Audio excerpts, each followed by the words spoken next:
मई 2024 को दिल्ली में राष्ट्रीय सामाजिक न्याय सम्मेलन हुआ।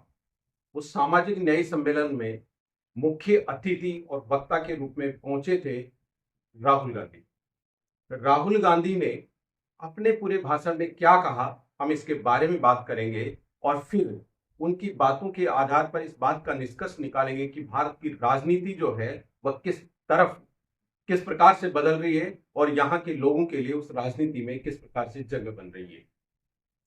राहुल गांधी ने अपने भाषण की शुरुआत करते हुए कहा, अपने देश को देखें, पिछड़े वर्ग के अप्रोक्सीमेटली 15% दलित,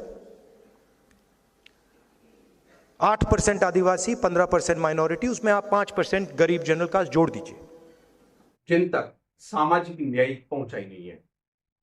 यहां पर उन्होंने ये भी कहा कि सामाजिक न्याय की जो लड़ाई है वह आज से नहीं बल्कि हजारों सालों से चली आ रही है और उस हजारों सालों की सामाजिक न्याय की लड़ाई जो समता, स्वतंत्रता और बंधुता पर आधारित है, उस लड़ाई की शुरुआत की थी, उसके अग्रदूत थे तथागत गौतम बुद्ध। 3000 साल में सबसे सक्सेसफुल मूवमेंट यह है और इसमें आप कहते हो कि ये संविधान अंबेडकर जी ने दिया और उसमें सच्चाई है, अंबेडकर जी ने दिया, ये एक सोच है, ये अंबेडकर जी से पहले भी थी, इसमें बुद्धा भी हैं जिन्होंने अपने राजसी ठाट बाट को छोड़कर और आम जनता के दुखों को दूर करने के लिए, उनके दुखों को दूर करके उनको सुख में परिवर्तित करने के लिए अपना घर बार छोड़ दिया और नदी, जंगल और सड़क मार्ग को ही अपना आशियाना बना लिया। उन्होंने स्वीकार किया और पैरवी की कि जातिगत जनगणना होनी चाहिए। जातिगत जनगणना क्यों होनी चाहिए? उन्होंने कहा इससे ये पता चलेगा कि किसके पास संसाधन है और जिनके पास संसाधन नहीं है वह क्यों नहीं है और उन तक उनकी पहुंच कैसे बन सकती है। सच्चाई तो देख लीजिए, जाति जनगणना कर लीजिए, अगर जो मैं बोल रहा हूं गलत है कोई प्रॉब्लम नहीं है, मगर यह तो पता लगाइए कि इस देश में पिछड़े वर्ग के कितने लोग हैं, दलित कितने हैं, आदिवासी कितने हैं, यह तो पता लगाइए कौन सी संस्थाओं में है। उन्होंने जातिगत जनगणना की पैरवी करते हुए कहा कि जातिगत जनगणना से इस 90% सामाजिक न्याय से वंचित जो समूह है उसके लिए रास्ते खुलेंगे और मेरी लाइफ का मिशन है कि वह रास्ते खोलने के लिए मैं काम करूं।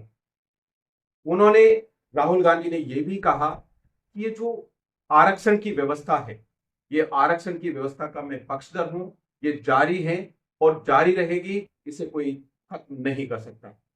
अब इनका लक्ष्य है कि पब्लिक सेक्टर को खत्म करो और जो दलितों के, आदिवासियों के, पिछड़ों के रास्ते हैं और गरीब जनरल कास्ट के जो रास्ते हैं उनको एक एक करके खत्म करो। और इनके सारे के सारे नेता कह रहे हैं, खुल के कह रहे हैं कि हम रिजर्वेशन को खत्म कर देंगे और मैं खुल के कह रहा हूं आप रिजर्वेशन को कभी खत्म नहीं कर सकते हो। राहुल गांधी ने एक महत्वपूर्ण बात यह कही कि जो सामाजिक न्याय जो है उस व्यवस्था में जिन लोगों तक सामाजिक न्याय नहीं पहुंचा है उसके कारण क्या है, इस कड़वी सच्चाई को जानना और स्वीकार करना जरूरी है।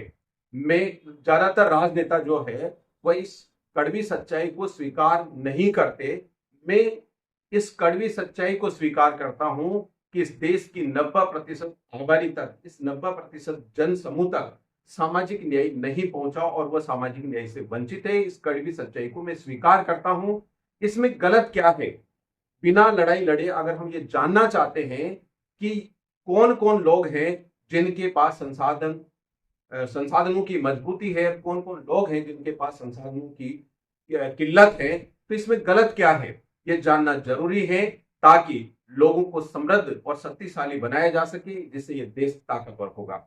जो हिंदुस्तान की सोशल रियलिटी है उसको देश के सामने रखना है।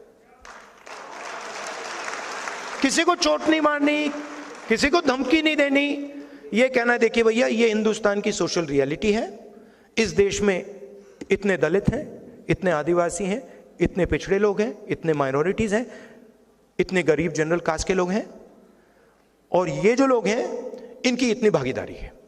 उन्होंने ये भी कहा कि ये जो व्यवस्था है पूरी की पूरी, इसमें कांग्रेस पार्टी से भी गलतियां हुई है।